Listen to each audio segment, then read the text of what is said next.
Mike's on. He's ready to go. On the Fan. New York Sports Radio. Mike's on. Mike's on. He'll get you the sports any way that he can. It's Mike Francesa On the Fan. Sports Radio 66 and 101.9 FM. WFAN. All right, we come to you on this Tuesday evening, brought to you by Casamigos Tequila, as always, brought to you by those who drink it. We'll be with you right up until 7 o'clock on this 7-7. And the story today, as we get through another July day of waiting for the sports to come back, obviously deals with the Mets and the guy who really never went away. I mean, people might have written Steve Cohen off, but it made no sense to do so. Number one, he's got more money than any of the other people in the mix. Number two, he's a minority owner, so he's in the mix anyway. He's always been in the mix. He knows what's going on because he's part of the team. He owns 8% of the team, so he was always there. He was always lurking, and he's the one guy who's not going to worry about the price tag. A lot of the guys looking at the groups either have looking at the Mets of the 7 groups, have special interests, have certain things they want or don't want. They have certain ways they want the deal done. Some are in there just trying to steal it. And here's the first line. Major New York sports franchises go for a sale so rarely. Just look. Look and see how few times these franchises go for sale. They're jewels. And even if they have bad ledgers, even if they've run into some problems, even if their day-to-day books look ugly for these guys who were used to better-looking books and who, it gives them a headache to look and what they're looking at. Doesn't matter. This is a major New York sports franchise. You might not get an opportunity for the next 20 or 30 years to grab the franchise. No one's going to steal it. And this idea that someone was just going to come in and lowball and steal the team, hey, the Mets were going to be able to, meaning the Mets' current ownership, were going to be able to do anything they needed to do to keep the franchise operating until they get it sold. And with that being the case, they weren't going to give the franchise away. It'd be crazy to. But now, with Cohen back in, although like I said, I don't think anybody who was in ever thought he was out. You never heard he was out. You weren't hearing a lot about him, but you never heard he was out. And I don't think any of the groups ever thought he was out. Now, there's some groups that we don't know a lot about. We know more about some than others. But what has been a constant theme is that a lot of these guys wanted to try and take the team with a low ball offer, thinking the Mets' current ownership was desperate. Not the way to play this. And clearly, with the amount of players in the mix now, and with the resources of some of the players in the game, it's not going to be a cheap buy, which will probably eliminate 3 or 4 of the groups right off the bat. And you would have to say that when a guy's got 8% of the team already in his pocket and he's got more money than anybody in the game, or as much money as anybody, there's one group that might have close to what he has. I mean, when you're talking about the rarefied air of, $13, $14 billion, who cares? But he is in a position to not in any way have to blink at any price tag. And I don't think it's going for some, outrageous number. This is not going to be a blowaway number where you say, oh my God, they overpaid. The way it was recorded that, Cuban overpaid or Balmer overpaid. And if you realize when you went back and saw those guys now, when they were destroyed, I remember how badly people made so much fun of Cuban when he bought the team. When he bought the Mavs, they made fun of they said, this guy, overpaid so dramatically, never make a good deal. Well, it hasn't been a good deal, it's been a great deal. If you know how to run these franchises in modern times, you will more than get your money back in appreciation. These franchises, you have guys who have bought franchises, have put no money in these franchises over a period of years, and then turned the franchise around and made 80% on their investment without putting a dollar in. So these franchises appreciate enormously. And you're talking about New York City now, and you're talking about Major League Baseball. The Mets, whatever their books look like right now, whatever the situation is right now, is an absolute jewel if you're looking long term. You will not only make your money, you will appreciate your investment many times over a period of years. Now, if you're smart, there's certain things you want. You want options on certain pieces of real estate. You have to have S&Y. You see, if you're an owner and you don't get the broadcast entity to go with it, you're out of your mind in baseball. You have to have it.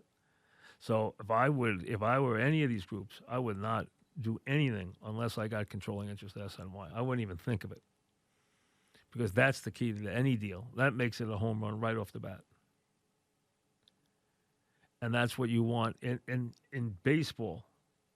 The way it works and the way the money comes in terms of regional, local, and national, having your own network makes all the difference in the world, especially in a big market.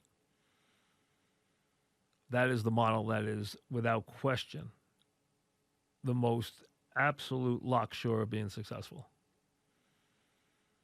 But the Mets are interesting because the development of the properties around Citi Field are going to be a major, major part of this in the years to come. And a lot of these guys all know that, hey, these guys didn't get to be very wealthy men without being smart about what they do.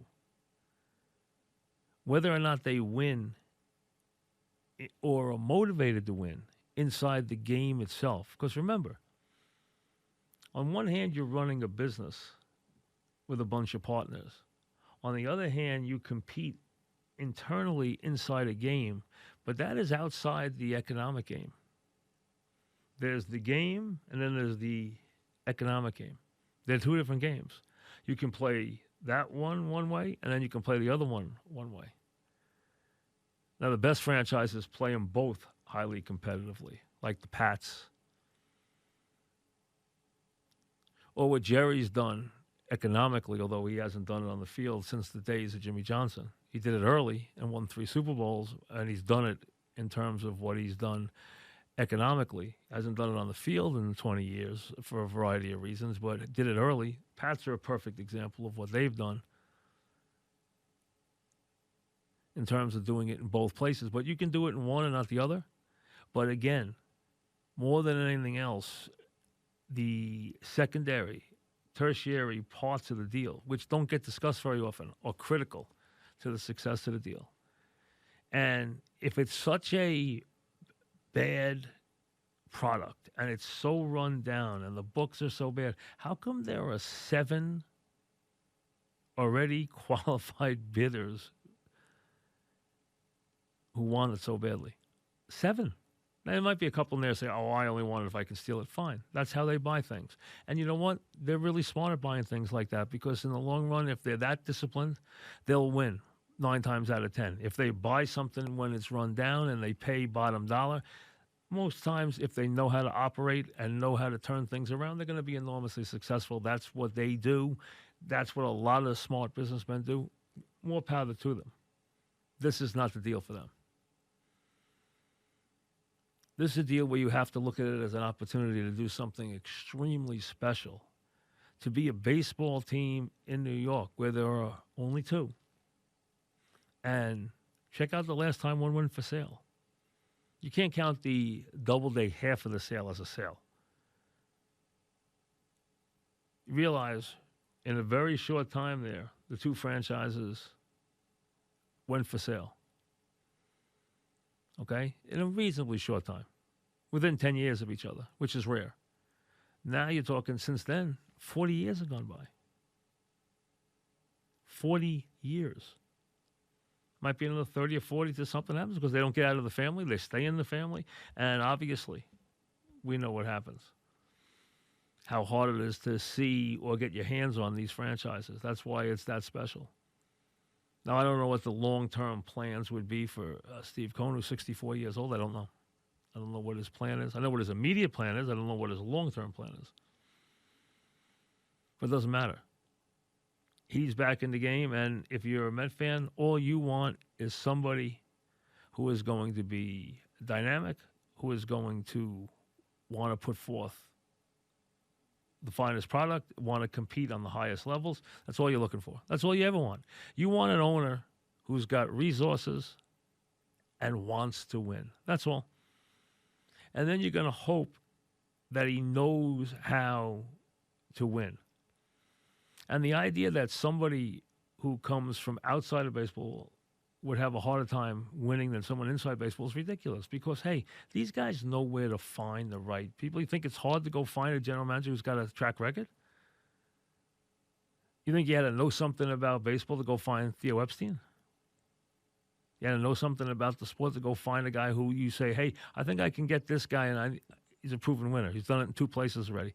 There are guys that are proven winners. And remember, the Mets, they haven't been just awful at their business. I mean, it's not like it's been 25 years since the Mets have been in the playoffs or the World Series. They just have had some very, very radical ups and downs along the way. So now if you're a Met fan, you have to be, from that standpoint, I think very positive about where you are. That there's a very, very good chance it's going to fall into aggressive hands, smart hands, and obviously into the hands of someone who really wants it to be a special property. And that's all you want as a fan.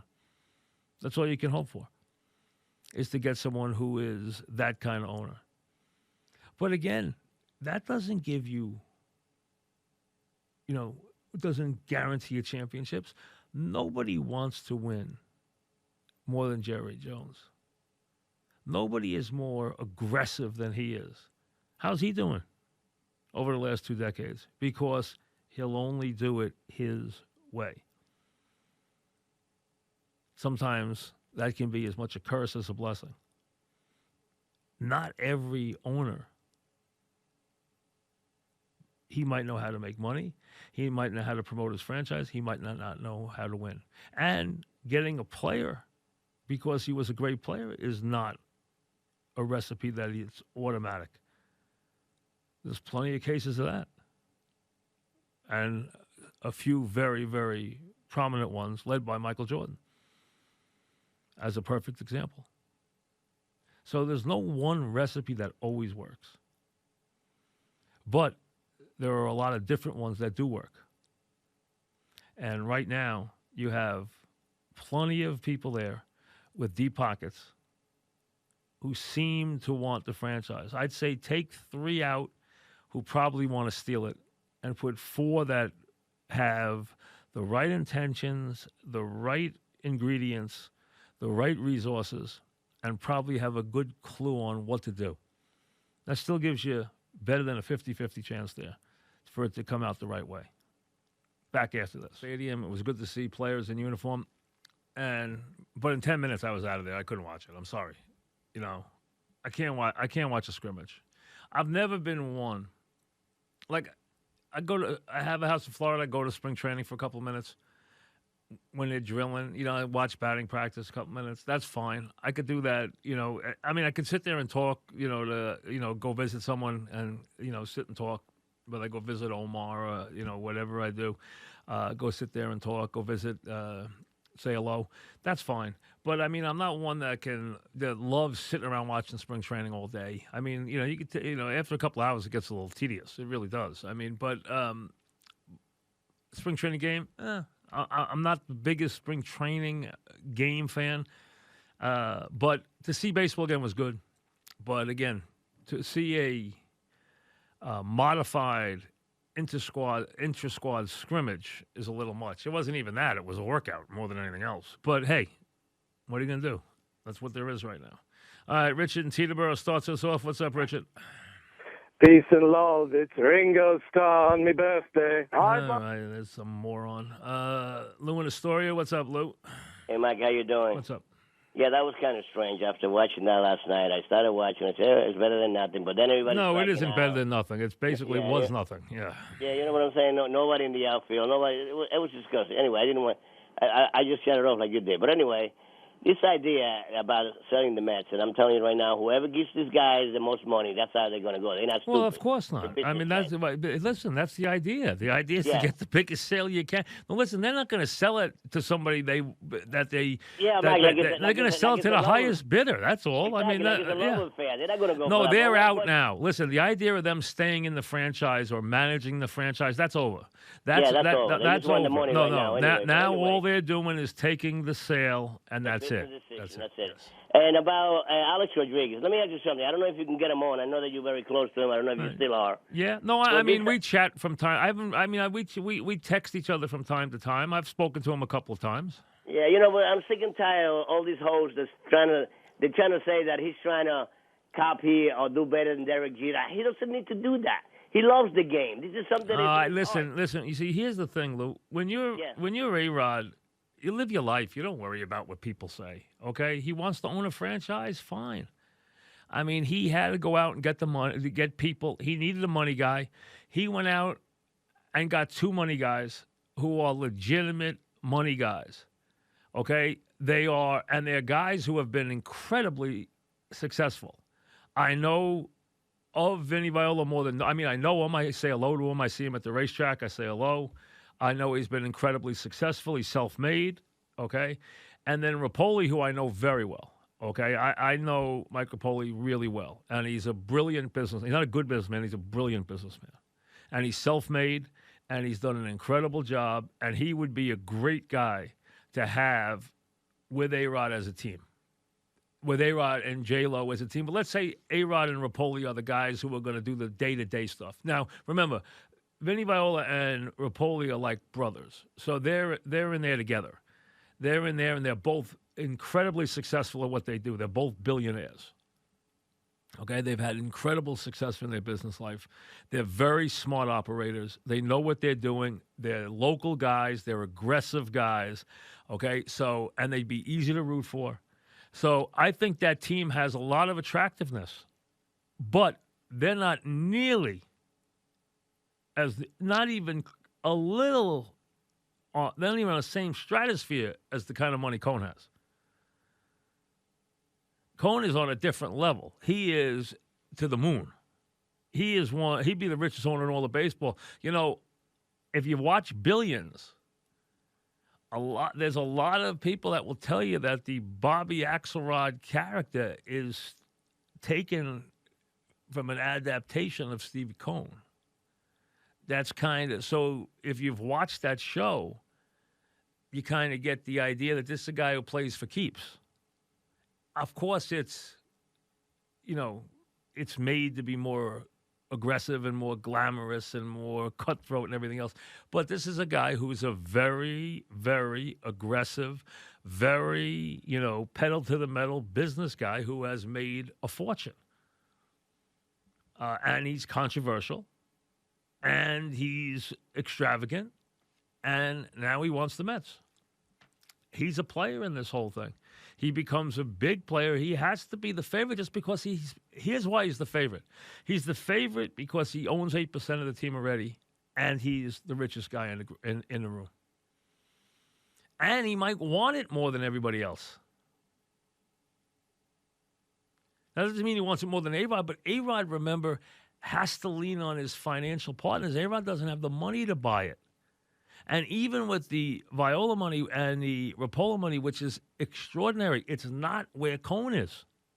Cohen's out there way higher in terms of overall money. His guy's loaded. He'd be the richest owner in all of baseball.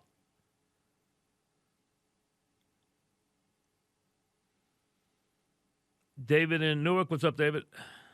Mike, what's up? So if you buy the Mets without rights to the TV station, then SNY still needs to lease or license the game. Right, you can do it. I don't think it's the right way to do it. I think it's a much more powerful entity if you own it, but you can do it the other way. It can.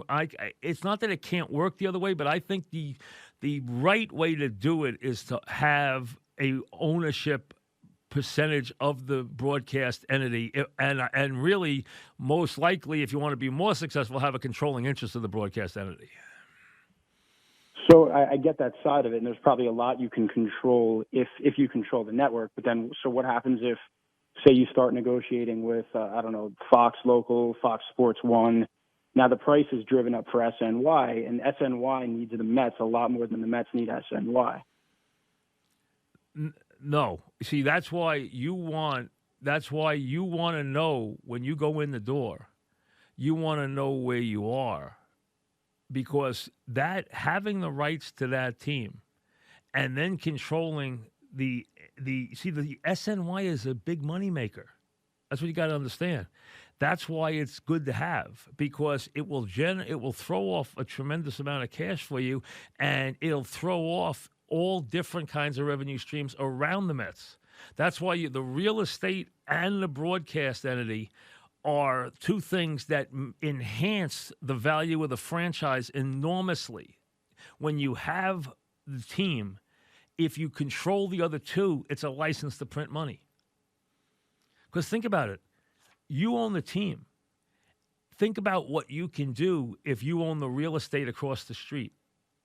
And you have a thing where you can bring players to it, or you can have Mets stuff there, and you can get the fans involved, and you can have a restaurant or things with gambling in the near future and things like that right across the street for before the game, after the game, and you control that.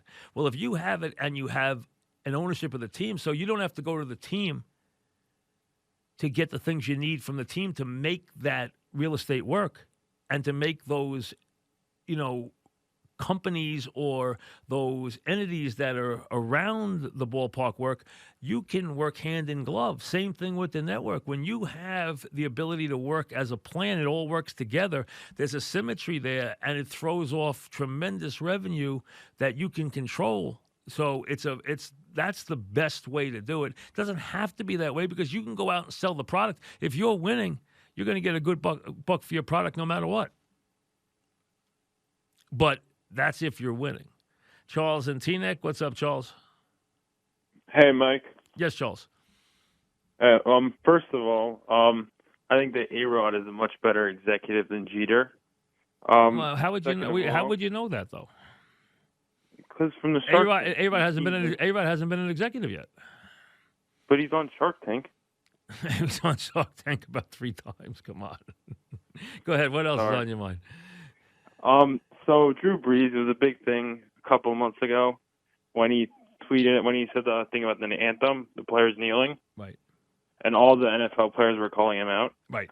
But Deshaun Jackson yesterday posted an anti-Semitic thing on Instagram, and no NFL player commented on it. Here's the thing. Okay, and I've said this to you many times, and I'll say it to you again. If you are in the majority, be you a ball player, an owner, a broadcaster, if you're in the majority, which means if you are a white male, you don't get a second chance on comments. If you are in the minority and you make an outrageous statement, if you back off it and you apologize, you will not get taken down for the comment. That's just, if you want to say that's a double standard, fine. Well, there are plenty of double standards that work against minorities. That's a double standard that works in favor of minorities. That's all. I've known that for a long time. Everybody in broadcasting's known it for a long time. Charles Barkley can make outrageous statements, and has, that if a white broadcaster made, he'd be fired. That's part of the deal. That's one that works against you as a part of the majority. There are some that work for you. There are some that work against you. That's just, you use your head. That's just the way it is. So if a player who is white makes a statement, is going to get a lot more grief than if a minority player makes a statement. That's just the way it goes. That's all there is to it. Now, again, he had to backtrack his statement. He had to apologize for his statements. They were outrageous statements. He apologized. You move on. That's all. But is there a different standard? Yes. It's different, but this is one case where you have a little more freedom of voice as a minority than you do as somebody of the majority. In this climate, that's just the way it is. So be it. I mean, that's just the fact. You have to live with it. Anthony in Bridgewater, what's up, Anthony? Hey, Mike. Thanks for taking my call. What's Good happening? to hear you. Two things. Let me just make both points. First off, as a Mets fan, I think what makes Cohen so intriguing is it's not that Mets fans want to get every free agent. It's just they want to be in the mix for the free agent, the big-time guy, not the middle guy. Like when Mookie Betts is a free agent and the Mets need a center fielder, they want to be in the range for the guy. They want to be, maybe they're going to get him. The last few years, the Mets haven't been in that range for any of those guys. You want to shop at Tiffany's when you need something. You don't want to shop. Right. Yeah. Right. I don't want to knock another store, but you got the idea. You want to shop. Yeah. You want to be able to go down the expensive aisle sometimes. Or a lot of times. Listen, there's nothing wrong with that. And the Met fan has always known, that guy's out of our league. Well, you don't want anybody to be out of your league. That's all. You don't want to get every guy, but you want to be able to know that guy, you want to be like the Yankees when not anybody's out of your league. That's all. It doesn't mean you're going to get every guy or choose every guy, but you want to know that you can shop there if you want to shop there. And especially there's been years when we actually needed a guy who fits perfectly, and we never even gave a shot on him. See, the Mets have spent money. They haven't always spent it wisely, and I always felt that it's dumb when you don't shop in the expensive aisle because that's where the quality is. I agree 100%. And the second thing, Mike, and I want to hang up after I say this, and maybe you can talk about this. It's been driving me crazy how poorly run so far this testing is for Major League Baseball. Why is it at one testing area? Why isn't it not regionally done at different areas of the country? Why does every test have to be sent to one area of the country? I don't know. Why is it? I'm not privy or am I up to date enough on protocols for the testing, but let me say this. You can see now dealing with this pandemic that if you don't have a handle on testing, and Major League Baseball does not, it is an absolute nightmare. And you're right, other leagues are handling their testing far better. Baseball has completely botched its testing, just the way the national government has completely botched its testing. And let's be honest, the federal government lost control of this thing a long time ago because they never had a hand on testing. And baseball is showing you that they're the same way. They have messed testing up. It's embarrassing. And other leagues have handled it very, very well. So that is something baseball has admitted. Hey, Rizzo said the other day, if we don't get testing under control, we will never even start. He even went so far as to say that. Their testing has been absolutely embarrassing to this point. Why? I can't answer why, but I don't know enough about what their plan was. I don't know what the plan should be. I'm no testing expert, but clearly you're 100% right. Baseball has completely, just like the federal government, completely botched testing. The baseball has completely botched testing. Back after this. Hey, how you doing, Mike? Good. What's up? I have a curiosity of your opinion about why it's a must that the Major League team, all sports need to start. Because if they don't come up with a vaccination for next year, they're back to square one without a season.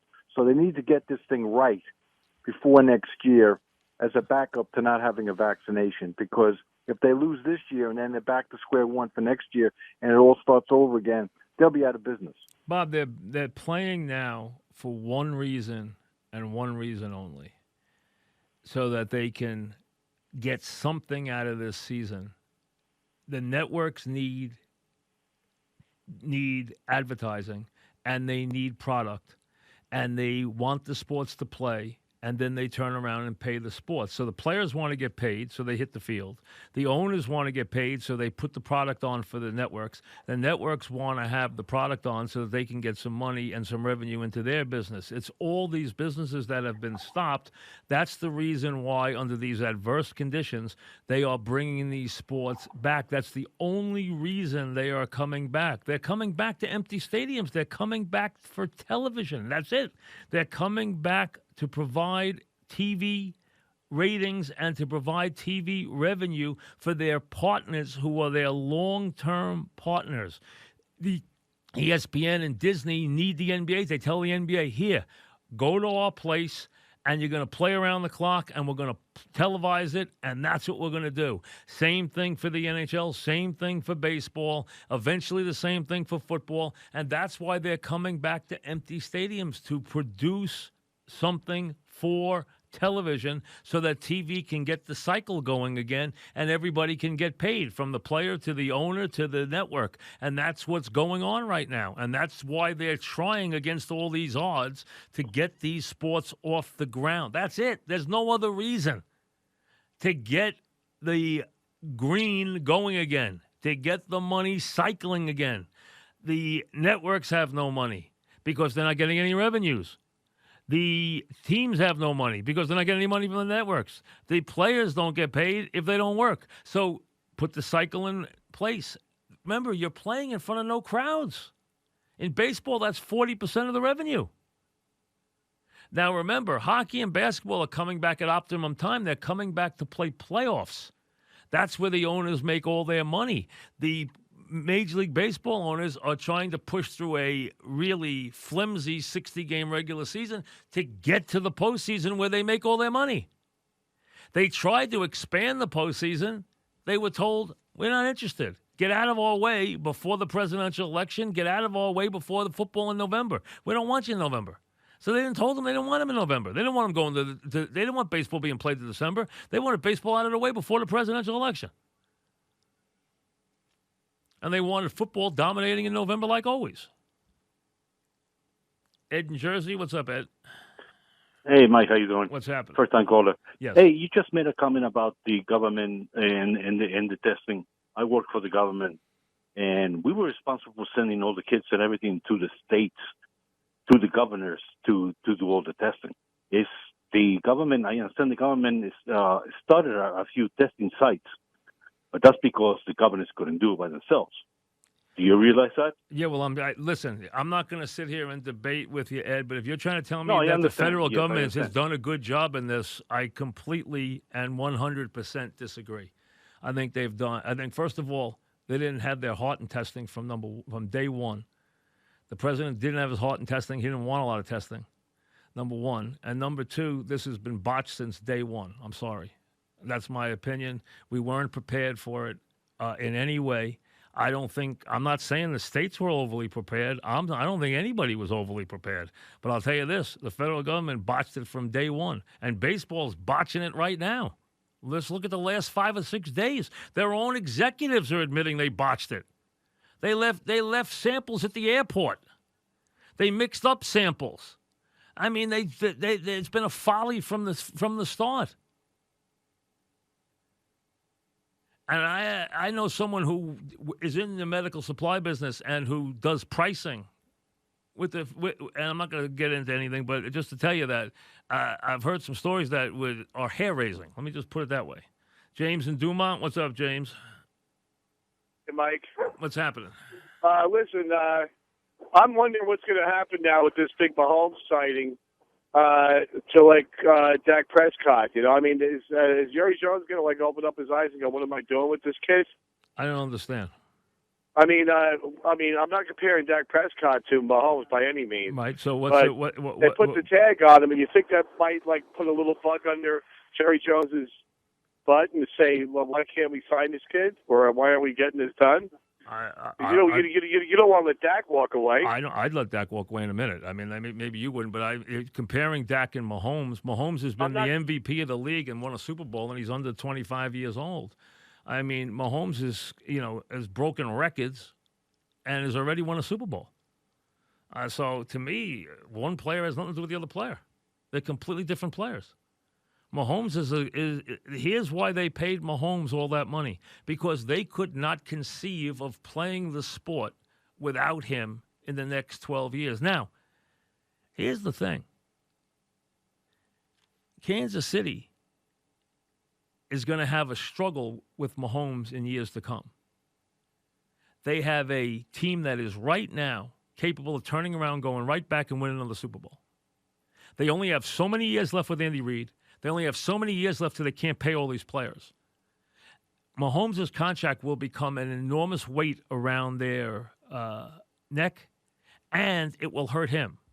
Because it will hurt him where they have to cut corners on the offensive line, where they have to cut corners in coverage, have to cut corners at pass rush to pay him. That's the thing that happens in a sport like football and the way the salaries are set up. When you pay somebody an extravagant amount of money, it is going to cost you. It is going to keep you from putting a complete team on the field. The best chance you have to win in the NFL is when you discover a young quarterback like they did with Mahomes, and you get his talents early on before he gets paid a fortune. Seattle won that way with Russell Wilson. The Chiefs won that way with Mahomes. Now it becomes a detriment to have a quarterback making all that money because it imbalances your salary cap and it keeps you from having a complete team on both sides of the ball. It becomes a negative. Not right away, but it will in the years to come. It has in other cities. It happens every time. It will happen in Kansas City. You watch. Mahomes will go through a streak in Kansas City where he will be there, and he will go 7 or 8 years where he will not win a Super Bowl because the team won't be good enough. James in Hot Dog. What's up, James? Hey, Mike. How you doing? What's happening? Mike, I read a piece in Forbes about a potential buy for Steve Cohen of the Mets, and I was just curious if you knew what happens with the debt that Citi Field has accrued. Does he take that on? The debt is very controversial. It has not been it has been an open issue. We don't know how it is being resolved. So I am not privy to the discussions. They do have debt. How that is going to be resolved, as one owner that I did talk to said, their books are a nightmare. Yeah. Okay? He admitted that. Their books are a nightmare. I said, so what? Their books are a nightmare, but the appreciation of the franchise over a long period of time, you guys are operators. You know what to do. You go in. That's a couple-of-year problem, and then you got a franchise that you'll make a fortune with. But short-term, their books are a nightmare. Everyone says it. So, again, I'm not privy to their books, nor am I someone that knows how to handle that. That's not my expertise. So, but they have guys who they do have expertise in that area. So, but as to your answer to your question, I'm not sure that has been resolved yet as to how the debt will be handled. I'm not sure. Okay. So I cannot answer that. That has been an ongoing debate, and I think it will chase a couple of bidders away, which is why some of the bidders have been very low because of the fact that they say the books are a mess. Bob in Pennsylvania, what's up, Bob? Hi, Mike. I was just wondering why, in a 56,000-seat stadium like Yankee Stadium, why don't they allow at least some fans to come to the games? First of all, how do you decide whom? How do you decide who gets to go? Well, if you have 30,000, let's say the Yankees have 30,000 season ticket holders on partial plans or full plans. How do you decide who goes to the game? Well, it just seems to me that instead of completely empty, they could have some fans there. I think eventually, if this went on for a long period of time, they would figure that. I think their idea is, we'd rather not get into that because I think there's going to be a lot of protocols about cleaning the stadium, about insuring against people who get sick and then try to sue you, and they will sue you, okay? Yeah. All those issues that would come up, let's not get into that this year. Let's just have our employees inside the stadium, have a closed setting, and then hope that we're never in this position today. You saw this morning, I'm sure, maybe you didn't, that one of the drug companies got $1.6 billion from in the ramp-up money because they are moving ahead. Novavax, I think it is, or it's close to that. It might be. It's along the line of Novavax or something along the line of that, where they got the 1.6 money that the ramp up money because of the promise they showed. Now they have never produced a vaccine yet. They're not Merck. They're not Pfizer. They're not J&J. They're probably better off merging with one of those companies if they have the real goods. But they did get the money, or they're being given the 1.6 ramp-up money, so $1.6 billion. So maybe, we're hoping that they're headed in the right direction. I think they hope that if they get through this short year, which is done only for television, that next year they're back to normal with some kind of therapeutic or some kind of vaccine in place. I think that's everybody's grand wish. Who knows if it's going to be true? Yeah, I can understand that. But I think what you're missing, Bob, is this. It's an excellent question, but I think once you open the stadium to quote-unquote customers, you have to insure against them suing you. You have to make sure you've disinfected the stadium to a certain level. You have to decide whether or not they're telling you the truth when they say, oh, this is a family member sitting next to me, or is not a family member sitting next to me. I mean, all kinds of issues. Let's not go through that right now. We opened up for television. We're making this a TV product for this year, and then we'll try to get back to normal next year. I think that is the plan. Whether or not that works, we'll see. Let me get one more in. Ross in North Caldwell. Go ahead, Ross. Hey, Mike. How you doing? Good. So I heard you talking about how the Chiefs could be set back by Mahomes' Oh, they contract. clearly will. There's no question. Is there any chance that in 10 years or in 7 years, when the contract's a few less years, that maybe $50 million isn't the highest paid contract in football anymore? Listen. And every one of those teams that has paid out the big money to its quarterback has been hampered. Now, remember, the Pats never paid Brady the big money, and they appealed to him during that time that that's how we win, by you not taking the big money. And to Brady's credit, he didn't take it until he finally said, I'm taking the money now. And he went to Tampa. He didn't take the money. Other guys have taken the money, and a lot of those guys have won Super Bowl. And often it came early in their years, if you look. And they've gone years and years because they haven't been able to put complete teams in football. If you're going to allot that kind of salary to one player, it is going to get you somewhere else, because you're not going to be able to afford that great receiver. You're not going to be able to afford that second good receiver, that second good edge rusher, that second good cornerback, that extra good tackle on the other side opposite your blindside tackle. So all that stuff weighs on the team. The model that works the best right now is the young quarterback who's good, who steps in early when he's not getting paid, and you operate a full engine around him before he's getting paid, but he's playing like a star. Those teams win. Happens a lot. And that is the model in football now. And the other model is one guys have got to work around. Now, maybe in years to come, somebody will be imaginative and the contract won't hurt as much, but we have not seen that except in New England, where Tom never got paid the way he was supposed to get paid. They appealed always to him being a team guy and trying to win first. And they kept their pay on a level where it allowed them to do everything they needed to do throughout the roster. Casamigos Tequila, as always, brings you the program, brought to you by those who drink it. JJ is next. We'll see you tomorrow.